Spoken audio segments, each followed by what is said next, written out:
তো শুভ নববর্ষের অনেক অনেক শুভেচ্ছা ও ভালোবাসা রইলো সব আপু ভাইয়াদের জন্য। তো আজকে সকালে আসলে স্পেশাল কিছুই না। তো আমাদের ঘরে আসলে পান্তা ভাত বা ইলিশ মাছ ভাজাটা অবশ্যই খেতে পছন্দ করে, কিন্তু পান্তা ভাত তো কিছুতেই আপনাদের ভাইয়া বা আমি কিছুতেই খাবো না, কারণ পান্তা ভাত আমি খাইতে পারি না। আর আপনাদের ভাইয়া তো ভাতও কিছুতেই সে খাবে না। তো নিহা বাকি রইল নিহাও সেও খাবে না, তো এই জন্য আর পান্তা ভাতের ব্যবস্থা করি নাই। আর এই জিনিসটা অবশ্য আমি সচরাচর সবসময় কখনো করি না। সকালে পান্তা ভাত হয়তো দেখা যায় কি দুপুরে খাইতে পারে, কিন্তু সকালে না। সকালে আমাদের ঘর ভাত আসলে ভাত জিনিসটা আসলে কেউ পছন্দ করে না। হ্যালো এভরিওয়ান, আসসালামু আলাইকুম। সবাই কেমন আছেন? আলহামদুলিল্লাহ আমরাও আছি আল্লাহর অশেষ রহমতে ভালোই। আপনাদের ভাইয়া বলতেছে যে আজকে ভুনা খিচুড়ি রান্না করো আর মুরগির মাংস রান্না করো।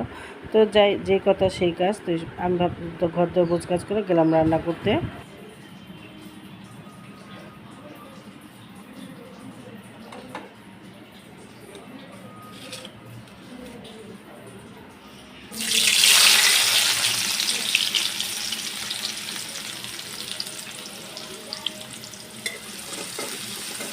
আসলে মশলা কিন্তু যতটা অনেক সুন্দর করে কষায় নিলে তরকারিটা কিন্তু খেতেও খুব ভালো লাগে। তো এই তো মশলাটা কষানো হয়ে গেছে।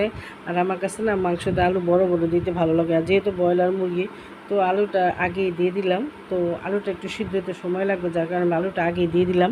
তো মাংসটা 5 মিনিট পরে দিব। তো এই তো এখানে আমার আলুটা খুব একটু হালকা কষানো হয়ে গেছে। তো এখন দিয়ে দিব মাংসটা। তো মাংসটা দিয়ে এখন নাড়াচাড়া করে নেবো। আর এখানে আলিফ খাচ্ছে কাঁচা আম। ও কাঁচা আম পাকা আম খেতে খুবই ভালোবাসে। তো বলতেছে নানু কী রান্না করতেছো। তো এই তো সে তো মহা খুশি। সে মাংস বা খিচুড়ি পোলাও খুব পছন্দ করে। সে গন্ধ শুনে বুঝতে পারে যে কী রান্না করতেছো। তো এই তো সেখানে দাঁড়া দাঁড়া কথা বলতেছে আর আমি রান্না করতেছি। তো এই তো এখন আমি দিয়ে দেবো মাংসটা, কারণ কষানো হয়ে গেছে। আলুটা মোটামুটি কষানো হয়েছে, বাকিটা হয়ে যাবে মাংসর সাথে। তো এই তো এখন এটা কষাই দিব।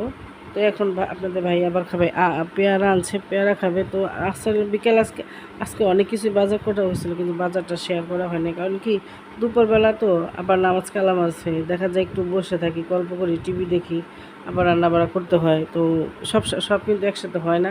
তো একটু কাজে এলোমেলো হয়ে যায়। তো তাড়াহুড়ো করতেছে, আবার নামাজও পড়বো, একটা বেজে গেছে প্রায়।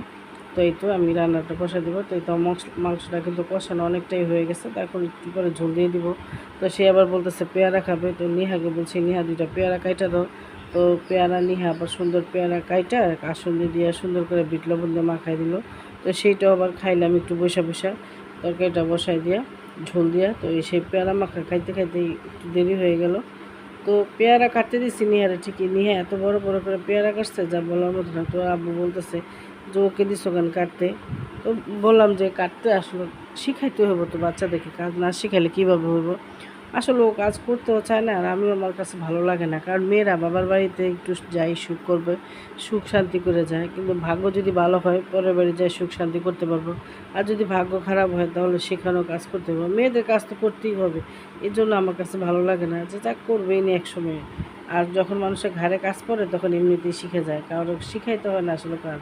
একসময় আমরাও কোনো কাজ করিনি, আমার আম্মা আমাদেরকে দিয়ে কোনো কাজ করে না, কিন্তু এখন তো আমরা সব কাজ করে খাইতে পারি। তো আলহামদুলিল্লাহ, আল্লাহ পাকের অশেষ রহমত। তো এই তো আমার রান্না বাড়া প্রায় শেষ। এখন বিছনাটা ঝাড়ু দেওয়া, তারপর ঘরটা ঝাড়ু দেওয়া, যাবো গোসল করতে।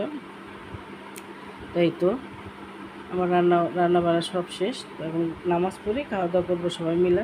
তো আসলে কি এই তো আর ভয়েস দিতে ভিডিও করতে এত অলসতা লাগে, আর শরীরটা না অনেক খারাপ। আর আমার শরীরটা একটু এমনিতেও খারাপ, আমার না রাতে ঘুম হয় না, যার কারণে সব সময় মাথা ব্যথা করে। আর 2 দিন 3 দিন পর ভিডিও দেই, তারপর ভয়েস দিতে ভালো লাগে না, এডিট করতে ভালো লাগে না। আর কিছু কিছু আপুরা দেখি মাশাআল্লাহ প্রতিদিন ভিডিও দেয়, প্রতিদিন ভয়েস দেয়, কীভাবে দেয় আসলে এটা আসলে আল্লাহরই একটা রহমত। কারণ আর সবচেয়ে বড় কথা কি, ভিডিও যদি দেখে অবশ্যই করতে ভালো লাগে, দিতেও ভালো লাগে। আর ভিডিও ওরকম আসলে দেখে না, যার কারণে দিতেও ইচ্ছা করে না, করতেও ভালো লাগে না। তারপরে যতটুকু, কারণ করতে ভালো লাগে, কিন্তু এই চ্যানেলটা আমার অনেকটা ভালোবাসার, অনেক পরিশ্রমের ফল। অনেক ভালোবাসি এই চ্যানেলটার কাজ করতে, বা অনেক চেষ্টা করি ভালো মতো করতে। তারপর যাই না আল্লাহ পাক কতটুকু রাখছে। তো কচ্ছপের মতো চলছে ধীরে সুস্থে। তো যাই হোক, আল্লাহ পাক যেদিন ভাগ্যে রাখছে সেদিন কিছু একটা অবশ্যই হবে। আর আসলে কি কিছু হইবই বাকি। আর ভিডিও আসলে অনেকেই দেখে, একটা কমেন্ট করে না বা ফুল ভিডিও দেখে না, আসলে এভাবে কেন দেখে যায় না।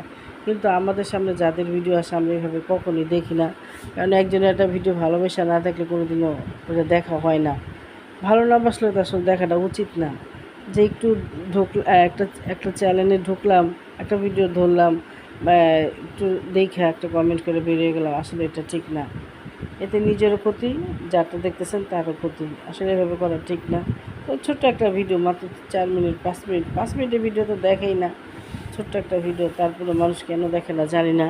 তো ছোট্ট একটা ভিডিওটা দেখা শুরু করে ছোট্ট একটা লাইকটা কমেন্ট দিয়ে কিন্তু শুরু করতে পারে। তো যাই হোক, যারা ভালোবাসে তারা তো অবশ্যই দেখে, আর যারা ভালোবাসে না তারা তো আসলে তাদেরকে কিছু বলার কিছুই নাই।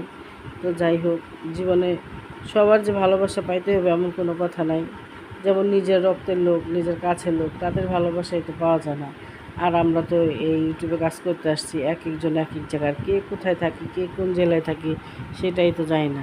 শুধু যাই হোক, অনেক কথা বলে ফেললাম, ভুল ত্রুটি হলে ক্ষমাসুচিত দৃষ্টিতে দেখবেন। তো আজকে ভিডিওটা এখানে শেষ করলাম। আপনারা সবাই ভালো থাকবেন, সুস্থ থাকবেন, আর নববর্ষে সবাইকে অনেক অনেক শুভেচ্ছা ও ভালোবাসা রইল।